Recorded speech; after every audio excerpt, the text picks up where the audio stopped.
Ito mga katribya po yung ating kalamansi yung sa bagong farm na nabili. Ngayon, nakakarating na po ang tricycle mga katribya. Kaya napasok na po tayo. Dapat din sila nanay para pumasili po natin yung ating kalamansi kung ano na po yung resulta. At pati na rin po yung ating inaalagaan. Tingnan rin natin. Pero spray na rin po noong damo yung ating mga tanim.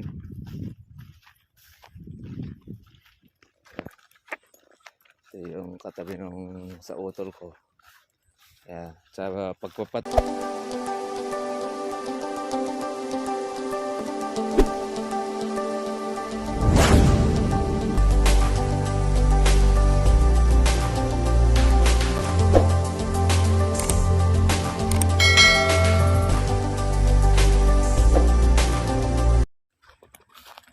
ito mga katribya po yung ating kalamansi yung sa bagong farm na nabili. Ngayon, nakakarating na po ang tricycle mga katribya. Kaya napasok na po tayo. Dapat din sila nanay para pumasili po natin yung ating kalamansi kung ano na po yung resulta. At pati na rin po yung ating inaalagaan. Tingnan rin natin. Pero spray na rin po noong damo yung ating mga tanim.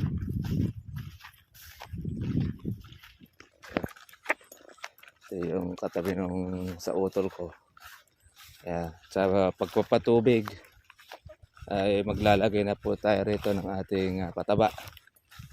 Naka-recover na mula po noong pagkaulan.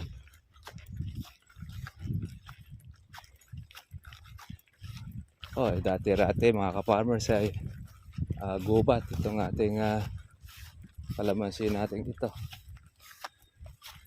Mahaba na uli yung damo nito mga katribya. Spray na rin po uli itong ating tanim. Ano naman yan mabuhay. Nanatan uli na po puno-punuin. Meron tayo ditong hukay.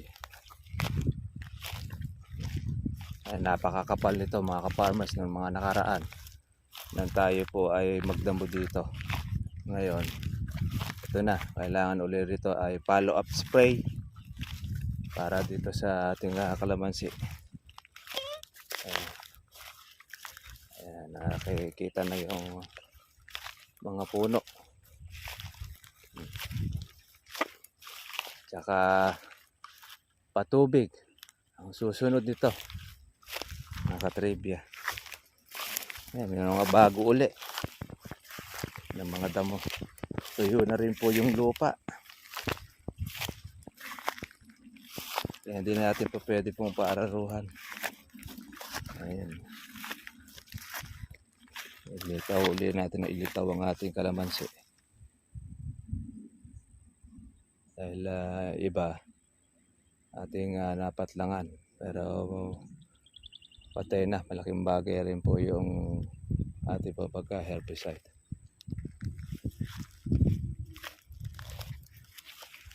Yan, tuloy-tuloy na po mga ka-farmers po yung pag-iinit ng araw. Kaya pabalik ulit po tayo rito sa ating pagkatrabaho. Sa aking kapatid, ayun, natamaan yung kanyang mga kalamansing iba dahil nanilaw yung ibang mga puno. Ayan, pila lang ito in-spray. Ito, spray natin ito.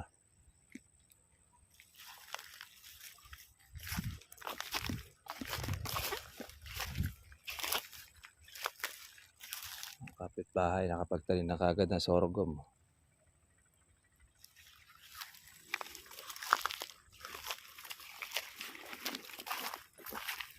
Tagal-tagal na rin po tayo na di po nakalusong dito.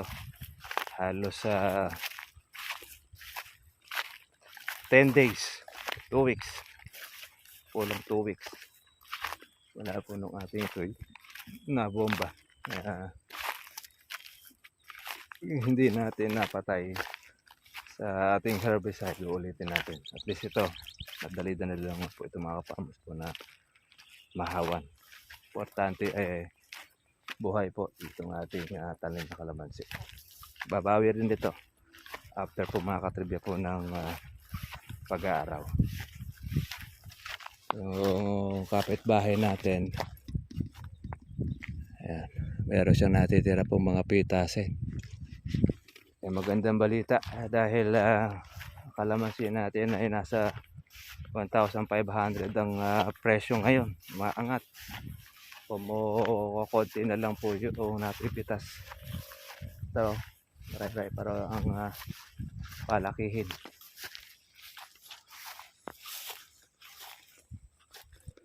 Ayan o. Nangasira rin pala yung mga buko nito. Yung mga bunga.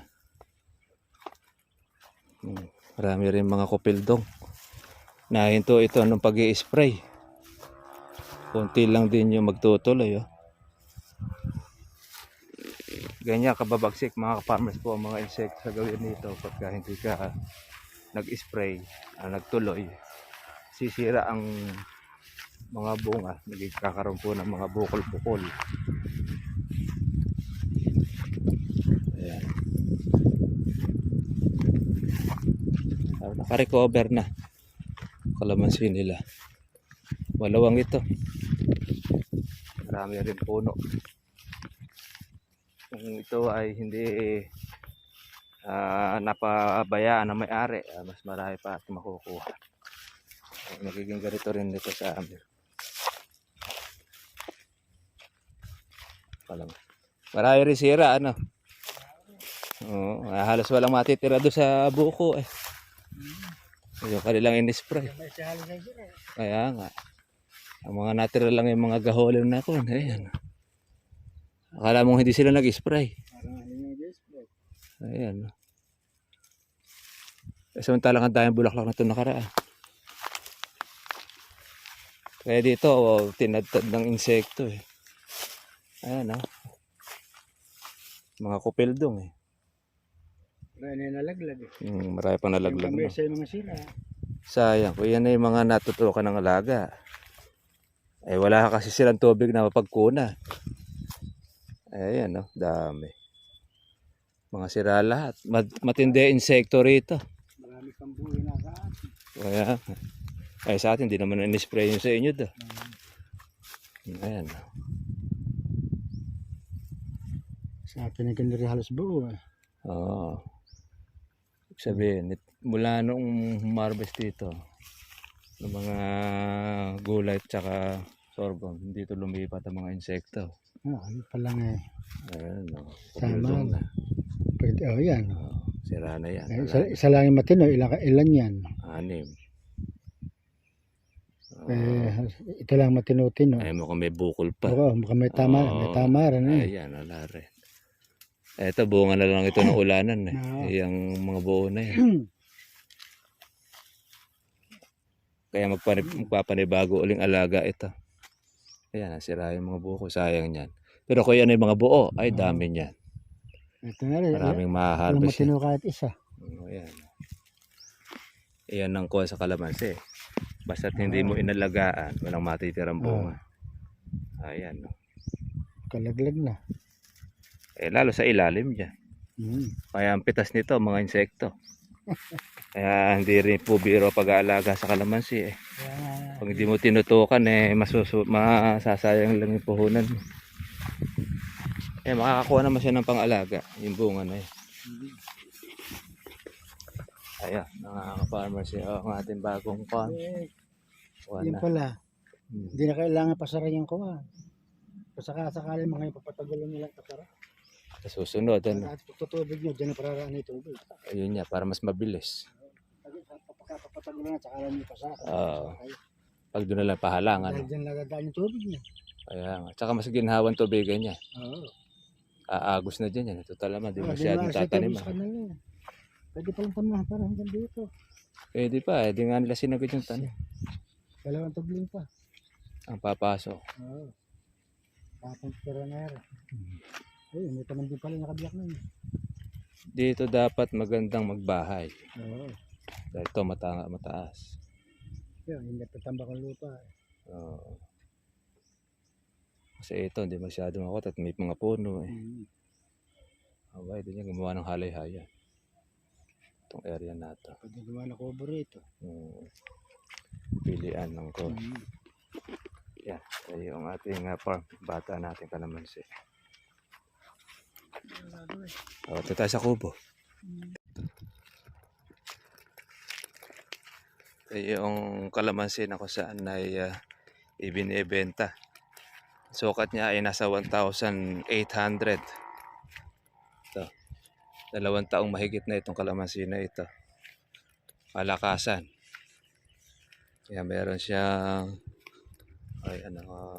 bunga at meron din pong mga bulaklak.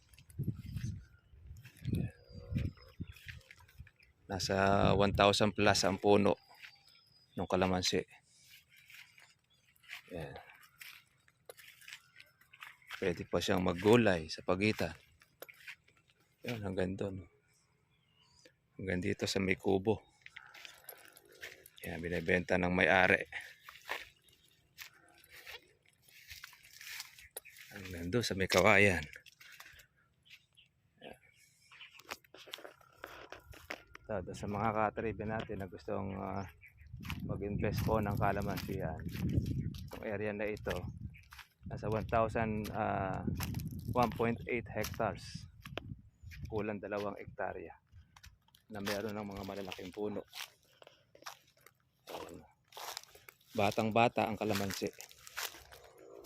Kaya kalakasan. Mga katribya. Yan, ni-spray siya, amoy gamot. Amoy gamot yung kalamansi katatapos lang mag-spray. Meron rin siyang patubig. Saka merong hose. Ito, yan na. Maginhawa po ang trabahuhin to dahil malakas naman ang tubig. Malakas siguro tayong tubig dito, ano? Oo. Kaya buhay na buhay yung kalamansi dito. Ayun, no? Lalim nga. Kung sa kuha niyo yung makina. Mahabay pa ang belt. Yan, nakaraniwan. Kasi ito, kasama na itong, palagi kasama na siguro itong makina na yan. Yan, meron siyang bahay. Aayusin na lang ito. Palagi ko aayusin dahil nagputol ng kahoy eh. Yan, gawin niya. Ang sukat ito, 1,800 ano? Ay 11...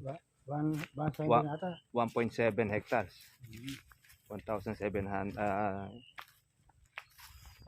mapatak na ko niyan.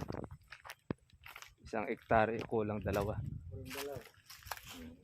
Siguro hanggang 17,000 square meters.